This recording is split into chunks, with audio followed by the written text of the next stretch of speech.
Well, I mean, this is not really the point where we need to worry the most. Russia has invested a lot in upgrading its military forces, but from a very low level.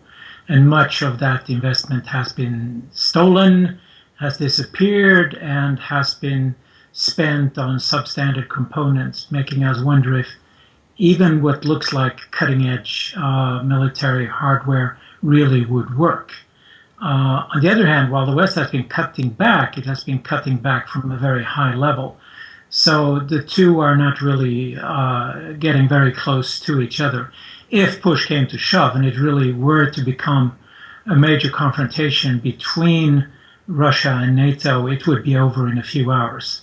The Russians are well aware of this, as they are well aware of their inferiority to even to the Chinese military. So they're not going to pick that kind of a fight.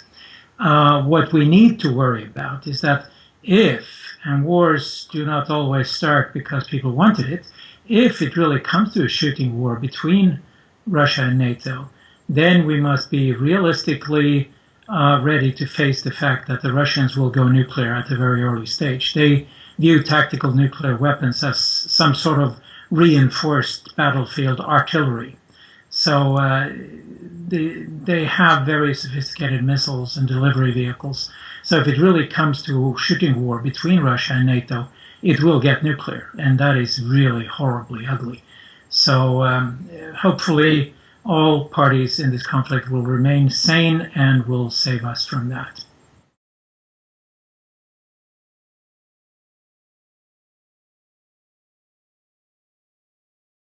It will go nuclear at a point where Russia gets involved. I mean, there's a stepwise process. If Russia gets involved in a shooting war with the Ukrainian army and the West foolishly intervenes, then Russia will go nuclear. I think that is something everybody knows. Russians are making no qualms about it. They've held military maneuvers where they've actually simulated nuclear strikes on Warsaw just to drive the point home. So everybody knows fine well, and they've sent the same message to the Chinese. If you invade us with a few million men, we will nuke you. And I think that threat is credible, because that would be sort of a survival instinct for the Russians.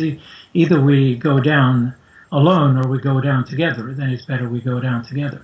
So I think that is deterrent. That will deter the Russians from getting involved in serious war with the Ukrainian army.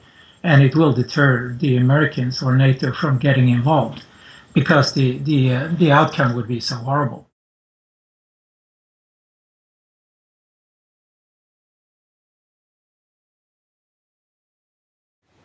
Well, that's a very different kettle of fish.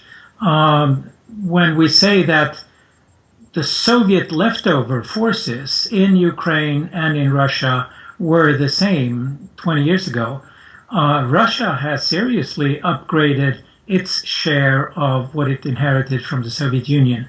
Not to NATO standards, but compared to what Ukraine has, the Russian forces are today vastly, I mean, they're more numerous, but they're also vastly more superior in technology. Ukraine has allowed its forces to lapse into obsolescence. And if it really comes to a shooting war between Russia and Ukraine, that will not be a very happy day for Ukraine.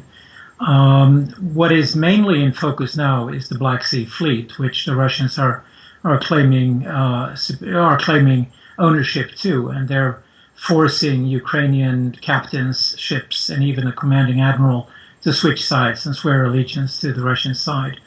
And that is probably the way it will go, that Russia will simply take over those Ukrainian forces. If it comes to a shooting war on mainland, outside the Crimean Peninsula, between the Russian and the Ukrainian armies, it will get extremely ugly.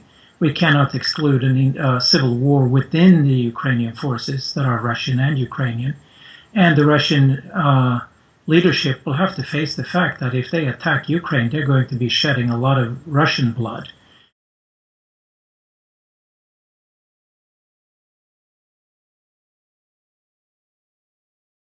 No, it is fully understandable that the governments in the Baltic republics do feel worried that what happened in Georgia and what happened in Ukraine may come to happen in their countries as well.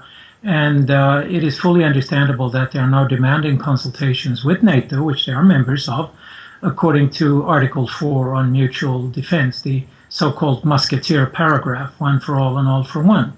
And it would be wise for NATO to listen to this and to give some sort of assurances that attack on the Baltic Republic is a red line that will not be ignored.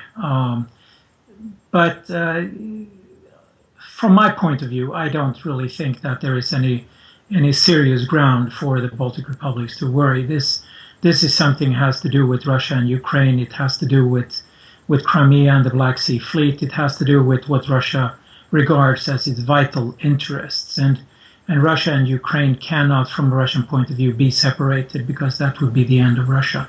The Baltic republics do not really figure into that calculus, at least not today. I mean, if this conflict keeps on escalating, then nobody knows exactly where it would end.